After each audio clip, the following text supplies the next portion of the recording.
বন্ধুরা দেখো ইনো বানারাম তোমার হয়েছে তোমার বান্ধাকপি বুঝো আর কি। তো গ্যাসের যে ক্রাইসিস আরম্ভ হয়েছে ওটা খাইয়া এখন জীবন চালাইন লাগবো। তোমরা দেখতেও পারাই আমি যে কেটেলও রান্ধরাম।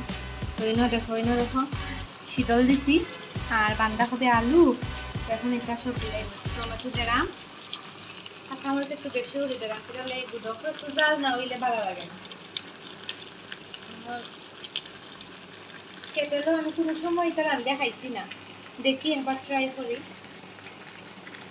তো গাইজ দেখো আমার গুদকটা কমপ্লিট মানে শেষের পথে। তো টেস্ট করিয়া দেখমু পরে আর কি কিলাখান হয়েছে। আশা তো করি আল্লাহর দুয়ায় যে ভালো হইতো। যে আমরার অবস্থা চলে আর কি, গ্যাস নাই, গ্যাস কোনো মুখাই দিয়ে পাওয়া যান না, কোনো ওটা খাইয়া গুজারা হরর আমার কি। দেখতে তো লাগে টেস্ট হইব আশা করি। সপ্তাহ দিছি আসল জিনিস ডালছি, আসল জিনিস হইলে যে তোমার হিদল আর পাহাড় পাতা ওটা দিয়া পুরা জিরো অয়েল তেল ছাড়া একবারে শরীরের মানে স্বাস্থ্যর লাগেও খুব ভালো, খাইতেও খুব টেস্টি। একদিন এই রেসিপিটা মানে আমি পুরা শেয়ার করবো কিটা কিটা দিছি না দিছি, তোমরাও একবার ওলাখান বানাইয়া খাইয়া দেখতে।